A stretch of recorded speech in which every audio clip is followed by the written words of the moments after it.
اشاعت القراءت YouTube channel کو subscribe کریں اور بیل آئیکن کے بٹن کو کلک کر لیں۔ ٹھیک ہے، تو ان میں سب سے پہلے وقف بالاسکان۔ اب وقف بالاسکان کو ہم سمجھ لیتے ہیں کہ وقف بالاسکان کس کو کہتے ہیں۔ آئیے اب کتاب کے اندر پڑھتے ہیں آج کا سبق اور وقف بالاسکان کو وہیں سمجھتے ہیں۔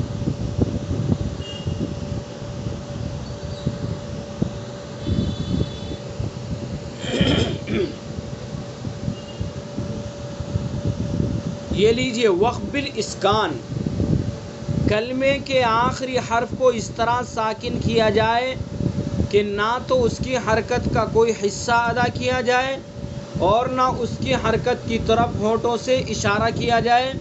یہ زبر، زیر، پیش تینوں حرکتوں میں ہوتا ہے۔ یہ وقف بالاسکان کی تعریف ہے۔ ٹھیک ہے، پھر سے سنیے، کلمے کے آخری حرف کو اس طرح ساکن کیا جائے کہ نہ تو اس کی حرکت کا کوئی حصہ ادا کیا جائے اور نہ اس کی حرکت کی طرف ہونٹوں سے اشارہ کیا جائے۔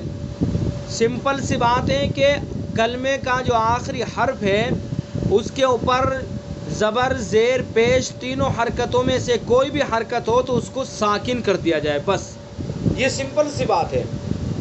یہ وقف بالاسکان ہے، یعنی کلمے کا جو آخری حرف ہے اس کے اوپر زبر یا زیر یا پیش ان تینوں حرکتوں میں سے کوئی بھی حرکت ہو تو ہم اس کو ساکن کر دیں، تو اس کا نام ہے وقف بالاسکان۔ ٹھیک ہے، مثلا الحمدللہ رب العالمین، یہ کلمے کا آخری حرف کیا ہے؟ اس میں نون، عالمین میں، اور نون کے اوپر کیا ہے؟ زبر ہے، تو زبر کی حرکت کو ہم نے ساکن کر دیا، تو یہ کیا ہوا؟ وقف بالاسکان۔ تو بالکل سمپل سی بات ہے، کلمے کا آخری حرف اس کے اوپر جو حرکت ہے اس کو ساکن کر دیا جائے، یہ وقف بالاسکان کہلاتا ہے۔ ٹھیک ہے، نمبر 2، وقف بالاشمام۔ وقف بالاشمام، کلمے کے آخری حرف کو ساکن کیا جائے اور اس کی حرکت کی طرف ہونٹوں سے اشارہ کیا جائے۔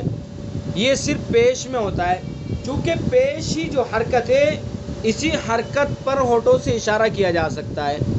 تو وقف بالاشمام بتلایا گیا ہے کہ کلمے کا آخری حرف ہے تو اس آخری حرف کو ساکن کیا جائے اور ساکن کرنے کے بعد ہونٹوں سے حرکت کی طرف اشارہ کیا جائے۔ یہ صرف اس میں ہوتا ہے جبکہ پیش ہو اس آخری حرف پر، جیسے مثلا ایاک نعبد و ایاک نستعین، نستعین نون کے اوپر پیش ہے، تو وقف بالاشمام ہم کس طرح کریں گے کہ نون کو ساکن کر دیں گے اور پھر حرکت کی طرف ہونٹوں سے اشارہ کر دیں گے۔ ٹھیک ہے، اور وہ ہونٹوں سے اشارہ کس طرح سے ہوگا؟ جس طرح سے پیش کی حرکت کو ادا کرتے وقت ہونٹ گول ہوتے ہیں، تو اس طرح سے ہمیں ہونٹ گول کرنے پڑیں گے۔ مثلا آپ دیکھیے اسکرین پر آ کر کے میں آپ کو دکھاتا ہوں۔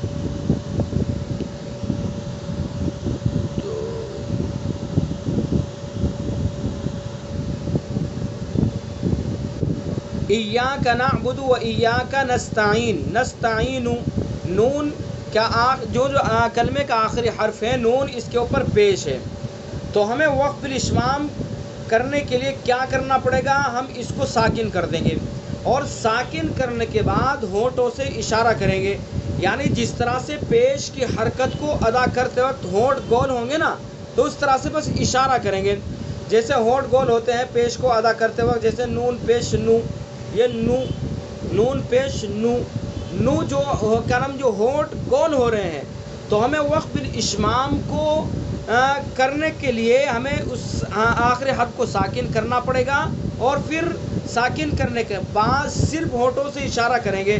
اب دیکھیں کس طرح سے، ایاک نعبد و ایاک نستعین، اس طرح سے۔ ٹھیک ہے، یعنی بولیں گے نہیں، آواز نہیں نکالیں گے، بس اس کو ساکن کر دیں گے اور ساکن کرنے کے بعد صرف ہونٹوں سے اشارہ کریں گے حرکت کی طرف، نستعین، اس طرح جو پیش کی حرکت کی جو ادا کرتے ہوئے جو ہونٹ گول ہوتے ہیں، جیسے نستعین نو، نون پیش نو، تو ہمیں آواز نہیں نکالنی، ساکن کرنے کے بعد صرف ہونٹوں سے اشارہ کرنا ہے نستعین، اس طرح سے، ٹھیک ہے؟ تو یہ ہے وقف بالاشمام، یہ صرف پیش کی حرکت میں ہوگا۔ تو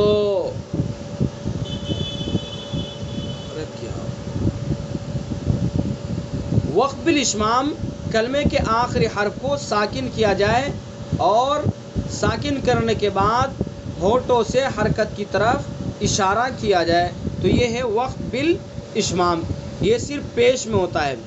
اس کے بعد وقف بالروم، وقف بالروم کلمے کے آخری حرف کو ساکن نہ کیا جائے بلکہ اس کی حرکت کا تہائی حصہ ادا کیا جائے، یہ صرف پیش اور زیر میں ہوتا ہے، یہ ہے وقف بالروم۔ وقف بالاسکان کے اندر بھی کلمے کے آخری حرف کو کیا کریں گے؟ ساکن کریں گے، اور وقف بالاشمام میں بھی کلمے کے آخری حرف کو ساکن کریں گے۔ لیکن اب نمبر آتا ہے وقف بالروم کا۔ وقف بالروم کے اندر کلمے کے آخری حرف کو ساکن نہیں کریں گے بلکہ کیا کریں گے؟ اس کی حرکت کا تہائی حصہ ادا کریں گے، حرکت کا تہائی حصہ، ٹھیک ہے؟ تہائی حصے کا مطلب یہ ہوتا ہے کہ آپ جو حرکت ہے اس حرکت کو اس طرح سے ادا کریں کہ آپ کے برابر میں جو بیٹھا ہے اس کو تو معلوم ہو کہ آپ نے کون سی حرکت پڑھی ہے، لیکن جو آپ سے تھوڑا فاصلے پر بیٹھا ہے اس کو معلوم ہی نہ ہو کہ آپ نے کیا پڑھا ہے، یہ ہے حرکت کا تہائی حصہ، ٹھیک ہے؟ حرکت، اور یہ زیر اور پیش میں ہوتا ہے۔ مثلا آپ ایاک نعبد و ایاک نستعین، یہاں پر نستعین اوپر پیش ہے، تو پیش ہمیں وقف بالروم کو ادا کرنے کے لیے کیا کرنا پڑے گا؟ ہم اس کو نون کو ساکن نہیں کریں گے بلکہ تہائی حصہ ادا کریں گے، کس طرح سے؟ نستعین نستعین، بالکل دیکھو کسی کو معلوم نہیں ہو رہا کہ کیا پڑھ رہا ہوں میں، جو میرے پاس بیٹھا ہوا ہوگا اس کو معلوم ہوگا کہ کیا پڑھا گیا ہے۔ ایک تو پوری حرکت ہوئی، پوری حرکت تو یہ ہے نستعین، سب کو معلوم ہوا کہ کیا پڑھا گیا ہے، نستعین سب کو معلوم ہوا ہے، یہ ہے پوری حرکت۔ لیکن ہمیں وقف بالروم کو ادا کرتے وقت پوری حرکت ادا نہیں کرنی ہے بلکہ تہائی حصہ ادا کرنا ہے، کس طرح سے؟ نستعین نستعین، ساکن نہیں کریں گے۔ جی سمجھ میں آ گئی بات؟ یہ زیر اور پیش میں ہوتا ہے۔ اسی طرح سے مالک یوم الدین، مالک یوم الدین نون کے نیچے زیر ہے، تو وقف بالروم کو کرنے کے لیے ہمیں کیا کرنا ہے؟ ساکن نہیں کرنا بلکہ تہائی حصہ ادا کریں گے، کس طرح سے؟ مالک یوم الدین مالک یوم الدین۔ اصل میں یہ وقف بالروم ہوا یا وقف بالاشمام ہوا، یہ ان وقفوں کی اس وقت ضرورت پیش آتی ہے جبکہ استاد اپنے شاگردوں کو پڑھا رہا ہو، مشق کرا رہا ہو، اور ان کو آزمانے کے لیے، ان کا امتحان لینے کے لیے، یہ دیکھنے کے لیے کہ میرے شاگرد، میرے اسٹوڈنٹس وہ کتنی توجہ سے سن رہے ہیں، تو وہ کبھی وقف بالروم کرتا ہے، کبھی وقف بالاشمام کرتا ہے، دیکھنے کے لیے کہ توجہ ہے یا نہیں، تو یہ اس وقت ان کی ضرورت پیش آتی ہے۔ بہرحال وقف ہے چونکہ، اس لیے آپ کو ان کو سمجھنا ہے اور یاد کرنا ہے۔ تو وقف بالروم کلمے کے آخری حرف کو ساکن نہ کیا جائے بلکہ اس کی حرکت کا تہائی حصہ ادا کیا جائے، یہ صرف پیش اور زیر میں ہوتا ہے۔ یہاں پر میں آپ کو ایک قاعدے کی طرف اور وضاحت کر دوں۔ آپ نے را کے بیان کے اندر پڑھا ہے، را کے بیان کے اندر آخری جو قاعدہ تھا را مرامہ، دیکھیں کتاب میں اس کو دیکھ لیتے ہیں، پیچھے چلتے ہیں، چونکہ وہ قاعدہ آپ نے پڑھا نہیں ہے اور اس وقف بالروم کو نہ سمجھنے کی وجہ سے وہ چھوٹ جاتا ہے، تو اس لیے وہ پڑھا نہیں جاتا ہے۔ اب مجھے یاد آیا تو میں آپ کو سمجھا دیتا ہوں۔ وہ یہ ہے، یہ قاعدہ ہے را کا جو بیان ہے، اس را کے بیان کے اندر یہ آخری قاعدہ ہے، را مرامہ۔ را مرامہ یعنی وہ را جس پر وقف بالروم کیا جائے۔ اب وقف بالروم کا آپ کو معلوم ہو گیا، میں نے سمجھا دیا آپ کو کہ وقف بالروم کلمے کے آخری حرف کا تہائی حصہ ادا کیا جائے۔ تو یہاں ہمیں را کا قاعدہ معلوم کرنا ہے کہ ایسی را جس میں وقف الروم کیا گیا ہو اس کا قاعدہ کیا ہے؟ اس را کو پر پڑھیں گے یا باریک پڑھیں گے؟ تو اس کا قاعدہ آپ یہاں پر سمجھ لیجئے. را مرامہ یعنی وہ را جس پر وقف الروم کیا جائے اس کا قاعدہ یہ ہے کہ اس پر اگر پیش ہوگا تو پر، زیر ہوگا تو باریک. بس وہی قاعدہ ہے کہ پیش ہوگا تو پر پڑھیں گے اور زیر ہوگا تو باریک پڑھیں گے. اور وقف الروم یہ صرف دو ہی حرکتوں میں ہوتا ہے، پیش میں اور زیر میں. زبر کی یہاں پر ضرورت نہیں ہے. تو وقف الروم جہاں پر جس را کے اندر وقف الروم کیا جائے تو وہاں اس را کو ہمیں کیا پڑھنا ہے؟ جیسے قدیرن. یہاں اب وقف کے بیان میں وہاں آپ یہ بات سمجھیں گے کہ جب وقف الروم کیا جاتا ہے تو اگر دو پیش ہیں یا دو زیر ہیں تو صرف ایک پیش اور ایک زیر ہی کا تہائی حصہ ادا کیا جائے گا. یعنی قدیرن را کے اوپر دو پیش ہیں. وقف الروم اگر ہمیں یہاں پر کرنا ہے تو قدیرن دو پیش نہیں پڑھیں گے بلکہ ایک پیش ہی کا تہائی حصہ ادا کیا جائے گا. قدیر. ٹھیک ہے. تو را کا قاعدہ یہ ہے کہ اگر پیش ہوگا، جیسے قدیر کے اوپر پیش ہے تو ہمیں یہاں وقف الروم کرنا ہے تو یہ را مرامہ ہو گیا. تو اس را کو ہم پر پڑھیں گے چونکہ را کے اوپر پیش ہے. قدیر. ٹھیک ہے. والفجر، تو یہاں را کے نیچے زیر ہے، یہاں پر وقف الروم کریں گے تو اس را کو باریک پڑھیں گے. تو یہ ہے را مرامہ، یعنی وہ را جس پر وقف الروم کیا جائے اس کا قاعدہ یہ ہے کہ اس پر اگر پیش ہوگا تو پر، زیر ہوگا تو باریک ہوگا. ٹھیک ہے. اب آ جائیے اپنے سبق پر. وقف الروم کلمے کے آخری حرف کو ساکن نہ کیا جائے بلکہ اس کی حرکت کا تہائی حصہ ادا کیا جائے. یہ صرف پیش اور زیر میں ہوتا ہے. ٹھیک ہے. اچھا ٹائم کتنا ہوا؟ چلیے بس یہ 3 قاعدے ہی پڑھ لیتے ہیں. وقف الابدال کو کل پڑھیں گے اور ایک صورت کی آج مشق کر لیں چونکہ اب اجرا ضروری ہے. قواعد جو ہم نے پڑھے ہیں ان قواعد کو سمجھنے کے لیے اجرا ضروری ہے. صورتوں کا اجرا کر لیتے ہیں اور اس کی مشق کر لیتے ہیں تاکہ اچھی طرح سے جو قواعد ہم نے پڑھ لیے ہیں ان قواعد کو اچھی طرح سے ہم سمجھ سکیں. تو آئیے ایک صورت کی مشق کرتے ہیں جو ہماری صورت ہے. اس سے پہلے ہم نے جو مشق کی تھی تبت یدا ابی، اس کی مشق ہو چکی ہے. آج ہماری صورت ہے اذا جاء نصر اللہ. تو اس صورت کی مشق کر لیتے ہیں اور اس میں اجرا کر لیتے ہیں. اعوذ باللہ من الشیطان الرجیم، بسم اللہ الرحمن الرحیم. اذا جاء نصر اللہ والفتح. اجرا کس کو کہتے ہیں؟ اجرا یہ ہے کہ جیسے ایک آیت ہم نے پڑھ لی، اب اس پوری آیت کے ہمیں پہلے مخرج بیان کرنے ہیں، یعنی اس سے قواعد معلوم ہوں گے، قواعد یاد ہوں گے. اس طرح سے اس پوری آیت کے اندر جتنے بھی حروف ہیں پہلے ان کے مخرج بتانے ہوتے ہیں. مثلا سب سے پہلے کون سا حرف ہے اس کے اندر؟ اذا جا کے اندر پہلا حرف کون سا ہے بتائیے؟ حمزہ. اسی لیے میں نے پوچھا ہے، میں نے کہیں الف تو نہیں بتائیں گے تو اس لیے میں نے پوچھا ہے حمزہ. ہاں چونکہ الف کی تو شکل بنی ہوئی ہے اسی سے کنفیوز ہوتے ہیں کہ یہ تو الف بنا ہوا ہے، لیکن آپ نے چونکہ قاعدہ پڑھا ہوا ہے تو اس لیے آپ اس کو الف نہیں بولیں گے تو یہ حمزہ ہے. تو سب سے پہلے حمزہ ہے. حمزہ کا مخرج بتائیے جلدی جلدی فٹافٹ. اقصی حلق یعنی آخری سینے کی طرف والا حصہ. رال کا مخرج بولیے. زبان کی نوک کو ثناء علیہ کا کنارہ. جی زبان کی نوک ثناء علیہ کا کنارہ. اور اس کے بعد ہے الف. اب ہے یہ الف، اذا الف ہے. یہ الف کیوں ہے؟ چونکہ بیچارہ خالی ہے یہ، اس لیے یہ الف ہے. اور یہ شروع میں بنا ہوا ہے وہ بھی الف ہے، لیکن اس کے نیچے چونکہ حرکت ہے تو اس لیے اس کا نام بدل گیا ہے، وہ الف نہیں وہ حمزہ ہے. تو دونوں کی شکلیں سیم ہیں بالکل. فرق یہ ہوا اس کے نیچے حرکت ہے اور یہ بیچارہ خالی ہے. اس کے نیچے حرکت آ گئی تو وہ حمزہ بن گیا اور یہ خالی ہے تو یہ الف ہی رہا. تو الف کا مخرج بتائیے. جو فدہن. ٹھیک ہے. اور جیم کا مخرج جلدی جلدی بتائیے تاکہ قواعد بھی معلوم ہو. پھر زبان کا بیچ اور اس کے مقابل اوپر کا تعلق. جی زبان کا بیچ اور اس کے مقابل اوپر کا تالو. نون کا مخرج زبان کا کنارہ ایک ناف سے لے کر دوسرے ناف تک اور اوپر کی طرف. بہت اچھے ماشاءاللہ. صاد کا مخرج زبان کی نوک اور نیچے کوٹ کے داری والا حصہ.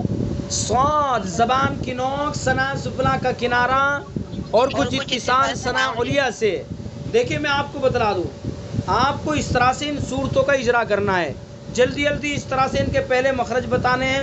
جیسے آپ نے بتایا نصر اللہ, نون کا مخرج زبان کا کنارہ ایک ناف سے لے کر دوسرے ناف تک اور اوپر کے دانتوں کے مسوڑے. صاد کا مخرج زبان کی نوک ثنا سفلا کا کنارہ اور کچھ اتصال ثنا علیا سے. را کا مخرج زبان کا کنارہ اور کچھ زبان کی پشت جبکہ ملے ثنا علیا ربائی کے مسوڑوں سے. الف کا مخرج جوف دہن اللہ, اللہ کے اندر لام, لام کا مخرج زبان کا کنارہ ایک زاحق سے لے کر دوسرے زاحق تک اور اوپر کے دانتوں کے مسوڑے. ہاں اقصائے حلق. اس طرح سے ایک ایک آیت پڑھیں گے اور اس کے اندر پہلے مخرج. اس طرح سے آپ کو قواعد یاد ہوں گے اور کتاب یاد ہوگی. ٹھیک ہے, اس کے بعد پھر ہم قواعد بیان کرنے ہیں. سب سے پہلے اذا بتائیے, اذا میں کون سا مد ہوگا؟ بولیے. مد اصلی. مد اصلی اصلی. کیوں, کیا قاعدہ ہے مد اصلی کا؟ حرف مد کے بعد نہ زبر ہے نہ وہ حمزہ ہے نہ سکون ہے. جی, حرف مد کے بعد حمزہ یا سکون نہ ہو, یہ مد اصلی کا قاعدہ ہے. جاء, اس میں بتائیے کون سا مد ہوگا؟ مد متصل. مد متصل کی مقدار کیا ہے؟ توسط 2 2.5 4. ٹھیک ہے. نصر اللہ, صاد کیسا پڑھا جائے گا؟ پڑھا جائے گا. پر پڑھا جائے گا. را کیسا پڑھا جائے گا؟ کون سا قاعدہ ہے را کا؟ را متحرک. را متحرک. نصر اللہ, اللہ کلام کیسا پڑھا جائے گا؟ پر پڑھا جائے گا. والفتح, فتح کے اندر کون سا وقف ہوگا؟ وقف بالاسکان. جی, چونکہ آپ نے پڑھ لیا اس لیے میں نے پوچھا ہے. چونکہ وقف بالاسکان یہ ہے کہ کلمے کے آخری حرف کے اوپر حرکت کوئی بھی ہو, زبر زیر پیش, اس کو ساکن کریں گے تو وقف بالاسکان ہوگا. تو یہ ہوا اس طرح سے. اس طرح سے بھی اجرا کرنا ہے. تو آپ پڑھیے اذا جاء نصر اللہ والفتح. دیکھیں اس کے اندر کوتاہی یہ کرتے ہیں, اکثر کو میں نے پڑھتے ہوئے دیکھا ہے, وہ پڑھتے ہیں اذا جاء, اذا جاء, یعنی رال کو جو کھینچنا ہے, ایک الف تو کھینچے گا ہی وہ, چونکہ اس کے اندر مد اصلی ہے اور مد اصلی کی مقدار ایک الف ہے, تو اس لیے ایک الف تو کھینچنا ہی ہے. لیکن یہاں پر را کے ساتھ جو الف ہے اس کو ختم ہی کر دیتے ہیں, اذا جا پڑھ دیتے ہیں. تو اذا جا نہیں پڑھنا ہے بلکہ رال کو ایک الف کے برابر کھینچنا ہے. اذا جاء نصر اللہ والفتح. ٹھیک ہے. وَرَأَيْتَ النَّاسَ يَدْخُلُونَ فِي دِينِ اللَّهِ أَفْوَاجًا. وَرَأَيْ, را کیسی پڑھی جائے گی؟ بولی جلدی سے. پر پڑھی جائے گی. پر. وَرَأَيْتَ النَّاسَ, نون کے اندر کون سا قاعدہ ہوگا؟ نون مشدد. قاعدہ کون سا ہوگا؟ غنہ. غنہ. غنہ ہوگا اس کے اندر, چونکہ نون مشدد اور میم مشدد کا نام بھی حرف غنہ ہے. آپ نے پڑھ لیا. ید, ید, دال کے اندر کیا ہوگا؟ قلقلہ. قلقلہ. خلونا, خا کیسا پڑھا جائے گا؟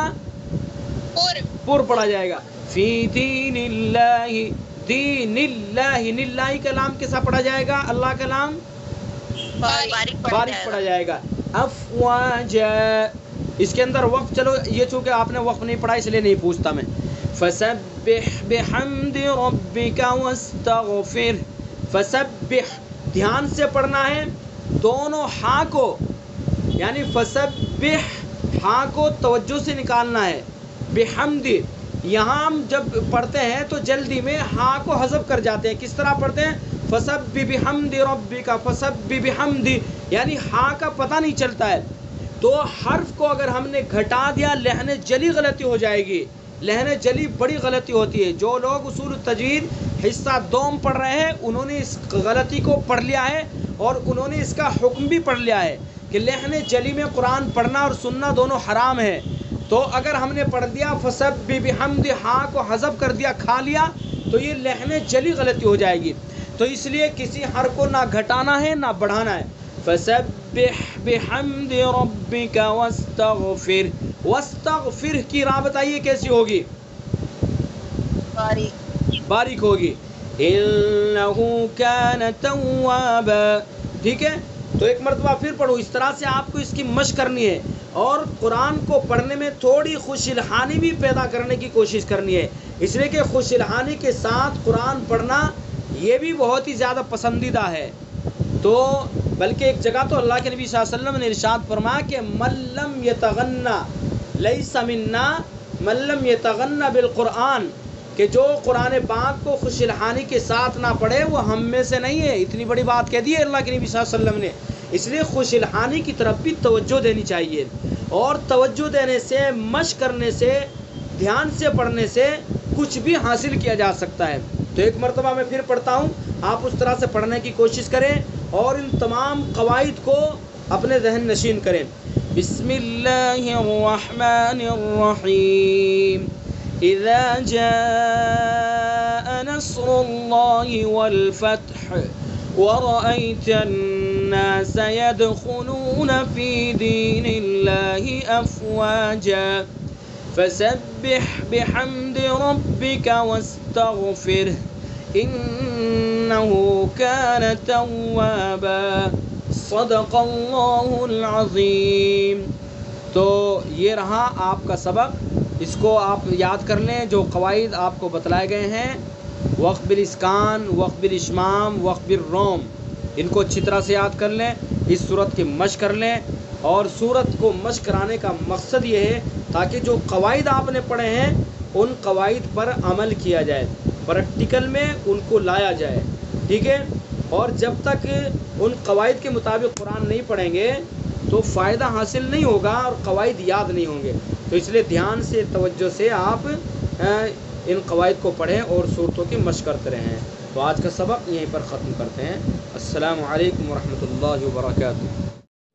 اشاعت القراءت یوٹیوب چینل کو سبسکرائب کریں اور بیل آئیکن کے بٹن کو کلک کر لیں.